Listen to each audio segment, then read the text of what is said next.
Greetings, beloved brothers and sisters in Christ.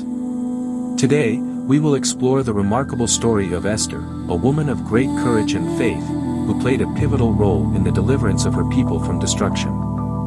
This story, found in the book of Esther, teaches us profound lessons about God's providence, the power of prayer, and standing up for what is right, even in the face of danger. Let us dive into the scriptures and uncover the powerful lessons that can guide our lives. Esther was a young Jewish woman living in Persia during the reign of King Xerxes, also known as Ahasuerus. After Queen Vashti fell out of favor with the king, a search was conducted throughout the empire to find a new queen. Esther, who was raised by her cousin Mordecai, was among the women brought to the king's palace.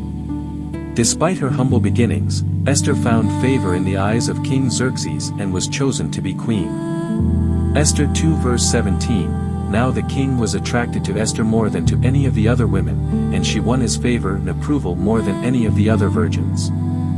So he set a royal crown on her head and made her queen instead of Vashti. This part of Esther's story reminds us that God can elevate anyone to positions of influence, regardless of their background. As Proverbs 3 verses 5 to 6 reminds us, trust in the Lord with all your heart and lean not on your own understanding, in all your ways submit to him, and he will make your paths straight. Haman, a high-ranking official in King Xerxes' court, harbored a deep hatred for the Jews, particularly Mordecai, who refused to bow down to him. In his anger, Haman devised a plan to annihilate all the Jews in the Persian Empire and received the king's approval to carry out his plan. A decree was issued, setting a date for the destruction of the Jewish people. Esther 3 verse 13. Dispatches were sent by couriers to all the king's provinces with the order to destroy, kill and annihilate all the Jews young and old, women and children on a single day, the 13th day of the 12th month, the month of Adar, and to plunder their goods. This decree caused great mourning among the Jews.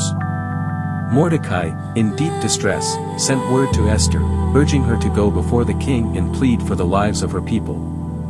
Esther faced a grave dilemma. Approaching the king without being summoned could result in her death, which was against the law.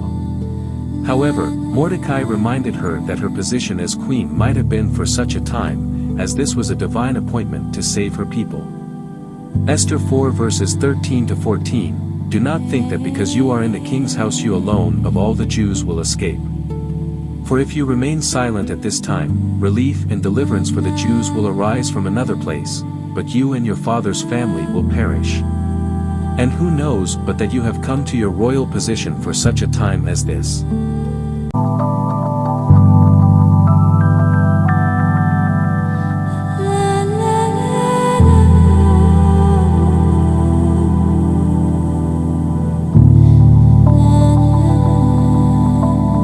Esther's response was one of bravery and faith.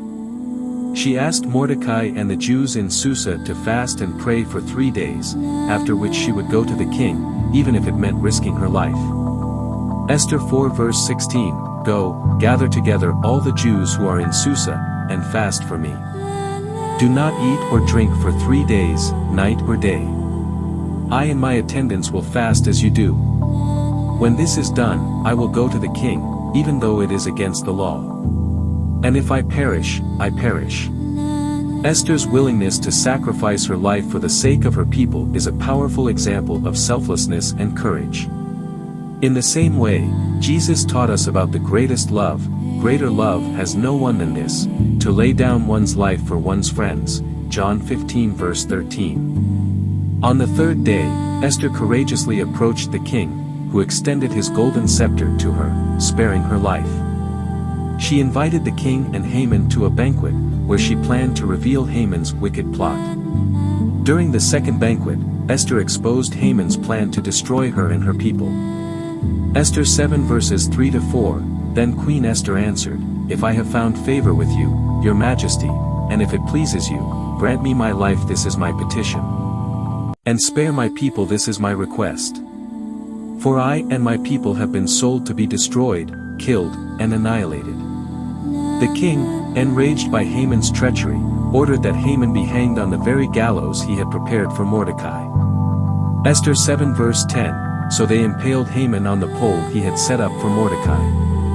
Then the king's fury subsided. God's justice prevailed, and Haman's plot was thwarted.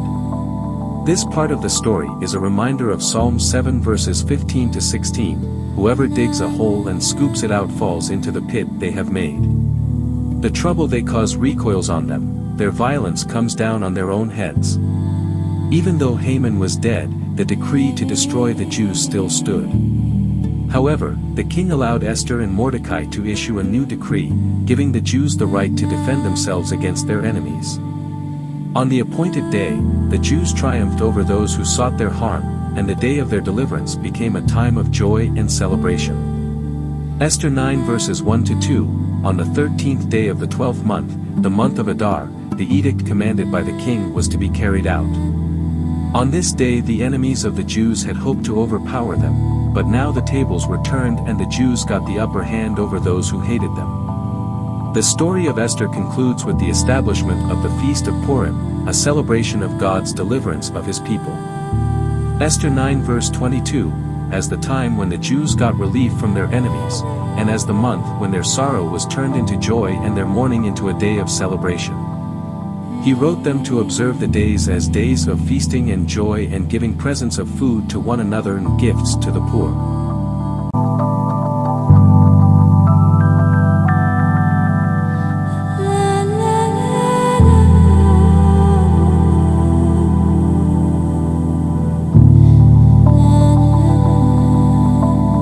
Let's explore the important lessons we learn from this story. 1. God's providence. Even when God seems silent, he is actively working behind the scenes to fulfill his purposes. Esther's rise to queen and the events that followed were all part of God's divine plan. As Romans 8 verse 28 reminds us, and we know that in all things God works for the good of those who love him, who have been called according to his purpose. 2. The power of prayer and fasting.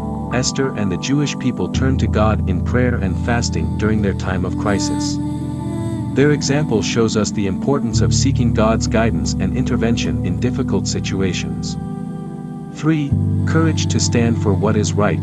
Esther's bravery in the face of potential death inspires us to stand up for righteousness, even when it is difficult.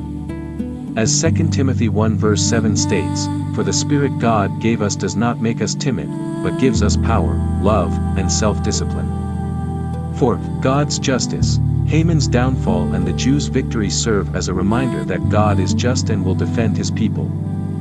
Psalm 37 verse 28 assures us, "For the Lord loves the just and will not forsake his faithful ones." Wrongdoers will be completely destroyed, the offspring of the wicked will perish. 5. The importance of remembering God's deliverance. The establishment of Purim as a perpetual celebration teaches us to remember and give thanks for God's deliverance in our lives. Psalm 77 verse 11 encourages us to remember the deeds of the Lord. Yes, I will remember your miracles of long ago. The story of Esther is a powerful testimony of God's providence, the importance of prayer, and the courage to stand for what is right.